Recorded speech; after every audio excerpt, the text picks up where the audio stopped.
Hey you guys, it's Peter, and I'm back. Of course I'm back. Okay, so idiot move. Peter decides to do all of his Christmas shopping on the 23rd of December. I do this every year. I actually typically wait until December 24th. I always think it's like really fun to get up on Christmas Eve and like go do last minute Christmas shopping like in the Christmas Carol, you know, but like the reality is that everybody thinks that, and then everybody's like, oh, I've got to get that one last thing, and then the malls are packed, and we always do dinner at 5 o'clock with my aunt and uncle. So it's like I'm never prepared, right? And then I'm always like, I gotta get this done, I gotta wrap this present, I gotta wrap it. So anyway, I went and I bought Alex's present for him, his big thing that he wanted, and I got him something else, and then I got my cousin's son something, and then, which I'm really excited about, I can't say because he watches my videos, and then I thought, well, you know what, I'm just gonna go to that Five Below, that's like the Dollar Tree. I thought, nobody will be there tonight. I mean, it's like 7 o'clock on, you know, Friday night before Christmas. Nobody will be at the Five Below, and I'll just get all my presents for under $5. I'll buy each person a couple things. It'll be real cute, and blah, blah, blah, whatever. Because here's how I feel about it. Like, my mom loved picking out very specific Christmas presents for people. You know, like something that would like really, like a little book. I think I talked about this in my video yesterday. But most of the people that like in my family that I exchange presents with, they're very much like, oh, thanks, and they put it to the side, right? So why am I gonna go spend $50 on something that you're gonna open for 2 seconds and forget that I even gave you, right? And that's so far away from the whole idea of giving at Christmas. And actually, 2 years before my mom passed away, when we were in Gatlinburg, we decided that we were gonna each, like my ex, my mom, and I, and then this family friend that went with us, we were each gonna only spend $20 on each other, like in a white elephant, and then we were gonna make each other gifts. And so that week, we like made each other gifts in Gatlinburg, and we like wrote poems and made cards. It was really fun, and like I have all that stuff still, right? And I love that kind of stuff, and that's really like the meaning behind all of it. So like the whole idea of just like going and buying some junk that nobody wants really anyway is, you know, it's depressing. And my husband said to me last night, I said, what do you want? And he said, GC. And I go, what is GC? And I was talking to Charles at the same time. I go, what is GC? Is that slang that the kids use these days? He was like, I don't know what GC is. And so I go, what's GC? And Alex texted me back, gift cards from Urban Outfitters or Nordstrom. And I was like, I go, oh, Charles, GC means gift cards. He goes, oh, I didn't know that. I go, I think it's so impersonal. He goes, yeah, that is kind of impersonal. But then like the more I thought about it, I was like, you know, I would prefer that my husband like went and got to pick out what he wanted and whatever. So he ain't gonna watch my video tonight anyway, but I'm not gonna say what I got him. But anyway, it doesn't matter, because even he might watch it. What if he watches it? What if he watches this and he goes, oh my God, you titled it YouTube drama. I have to see all of the YouTube drama. My husband, let me just tell you, could care less about all of this foolish drama. He thinks it's foolish. He thinks it's ridiculous. He's like, I know who you are, and you're not that, okay? You're not what is going on with all of that. So, you know, he goes, Peter, when you turn on the camera, he goes, you're as real as shit as you are sitting across the table from me at dinner. He goes, believe it or not, you know, he doesn't engage in any of that. He could care less. He doesn't know any of these people or whatever. But speaking of YouTube celebrities and YouTube drama, which there's really whatever, okay, Sense8. Do you guys watch Sense8? Oh my God, I love that show so much on Netflix. On Netflix? That sounded so funny.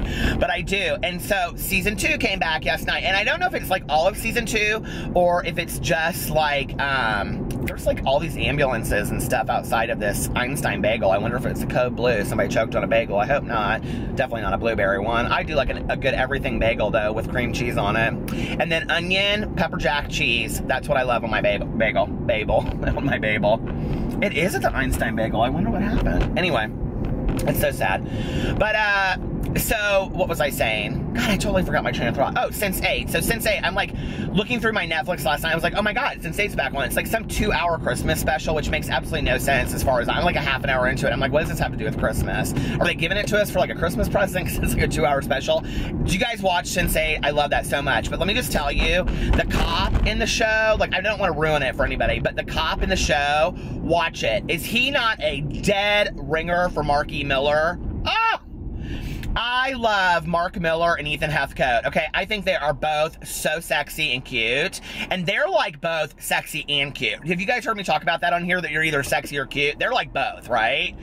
And they are such a neat couple. I love them so much. I just think and they're from Indiana, so who knew? But Ethan Heathcote, or not Ethan Heathcote, Mark Miller looks so much like the cop that's in Sense8. Go watch it and see if you think I'm lying. If I'm lying, I'm crying. I ain't crying. So anyway, there's that. And then I was watching, like, it's so interesting, like, all of these videos that come out, like, at Christmas time on YouTube. I'm always, like, wondering, like, well, what inspired you to do this Christmas, or this video right before Christmas time? Like, it never makes any sense to me. But it is what it is, right? What do you guys want to see? Well, you wanted to see PP and Peter's Christmas party, but I can't get into the dollar store because it's too packed. Oh, that's what I was going to say. At Five Below, I walk in. There's literally, I mean, I am not even lying one bit. There's like 50 people in line at the Five Below, okay? And I was like, this is absolutely ridiculous. And Tanya's like, well, I'm going to go to Kohl's later tonight. I got to pick up a couple things. And she's like, they're open 24 hours. I'm like, I don't want to go to Kohl's at 2 o'clock in the morning. That's so depressing the night before Christmas Eve. So anyway, somebody mentioned in my comment section, they like just mentioned this. They were like, you should do like your own tour of casinos through the Midwest and do a meetup. Like literally, if I had 100,000 subscribers, I would totally do that. So, it is what it is. Someday my prince will come. Oh, we already did. Okay, so anyway. Are you guys so excited about Christmas? I was actually talking to Charles about this last night because, like, I have to be, like, as an alcoholic, I have to be very prepared to go into, like, holidays and dinners and things like that.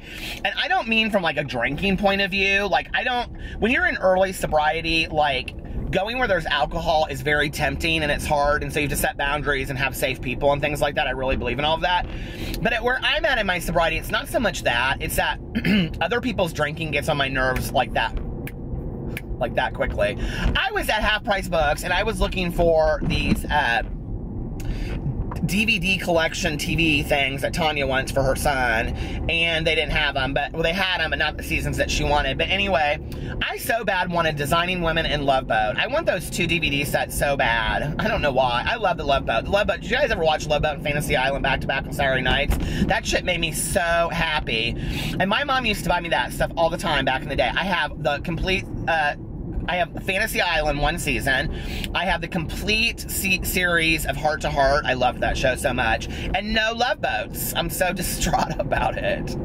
I can't find them anywhere, and on Amazon they're so expensive. So anyway, like 1 season's like $9.99. But who wants like 4 episodes of 1 season? Julie Tews, what was her name as a cruise director? What was her name? Julie. No, that was her name. Julie was a cruise director. Vicky, was it Vicky? What was her name? Love, exciting and new, come aboard. We're expecting you, the Love Boat. Da da da da da da da da. Sharo.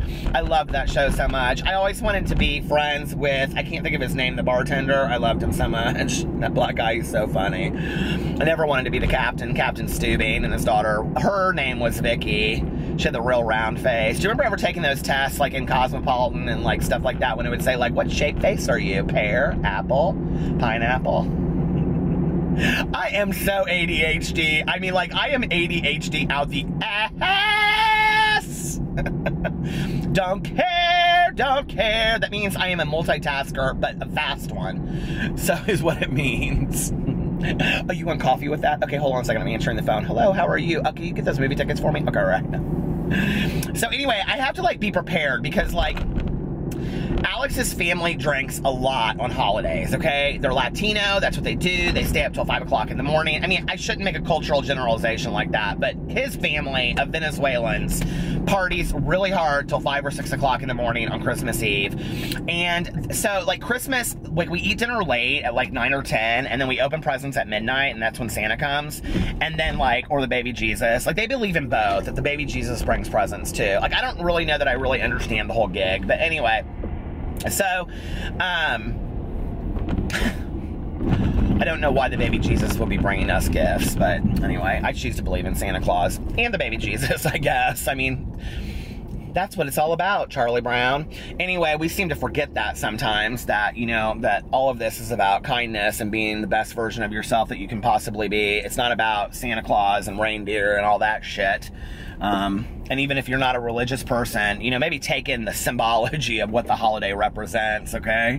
You know, compassion and kindness and caring and not being cruel and negative. I just don't understand it. I really don't.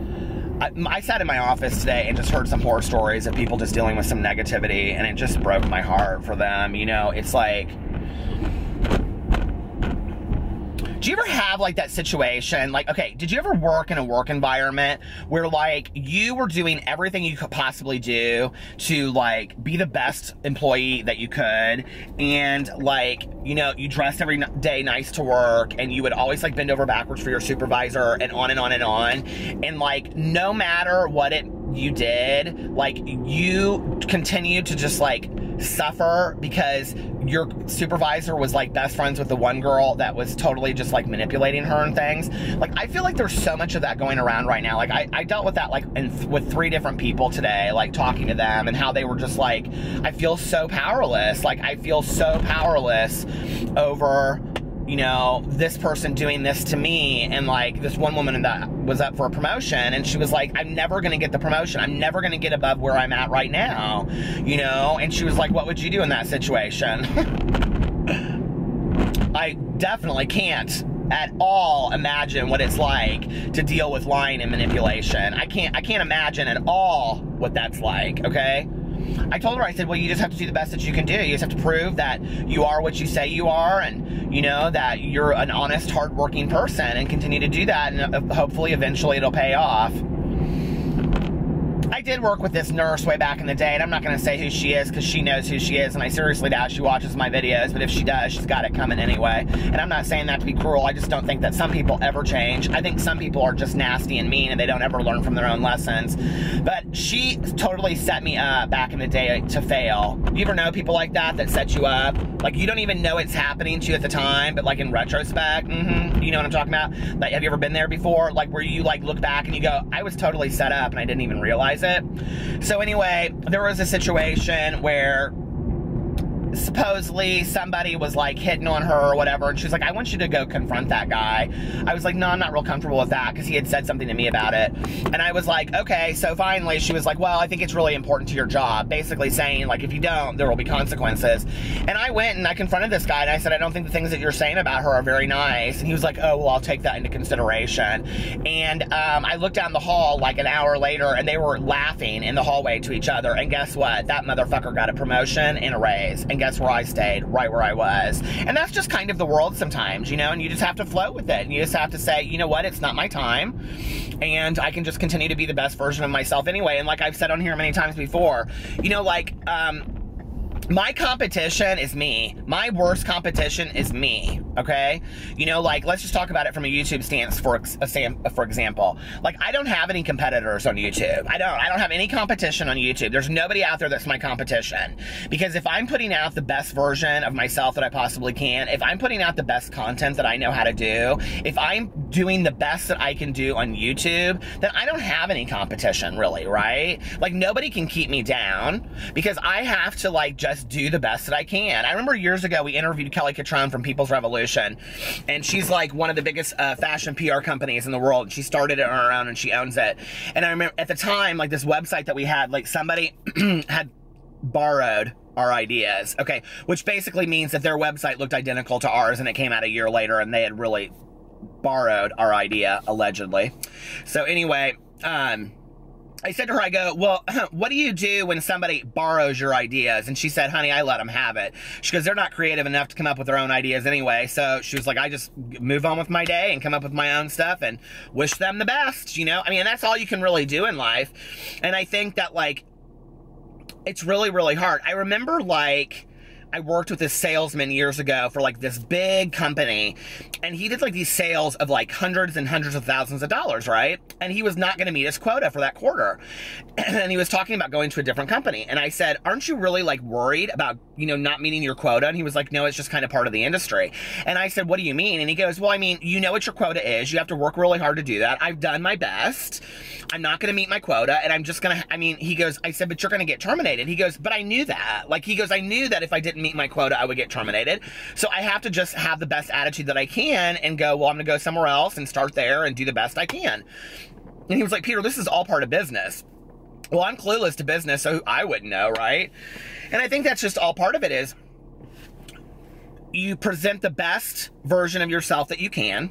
You work on those issues that you have, and you don't take people down with you, and, you know, you try to be the most compassionate, kind, caring person, and remain teachable. And if you do that, your life will be unimaginable. You know, it will be positive, it will be peaceful at times, and it will be dramatic at times too, because you won't know, like, what's coming. But if you're peaceful and you're calm, then when those things do happen to you, you're like, okay, let me sit back and figure out how to respond. Not react, but how to respond.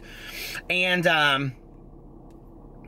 I think it's a good lesson in life. You know, I think what he taught me was, you know, there are going to be ebbs and flows, there are going to be ups and downs, and you just kind of have to float with it, you know, and that's life. So, and that's what I'll be doing as I go to my Christmases this weekend. Floating. Floating. Didn't think I'd make it, did you, Mama? Anyway, I hope you guys are having a wonderful holiday. This is kind of all over the place. I don't even know if I'll post it. What will I title it? YouTube drama?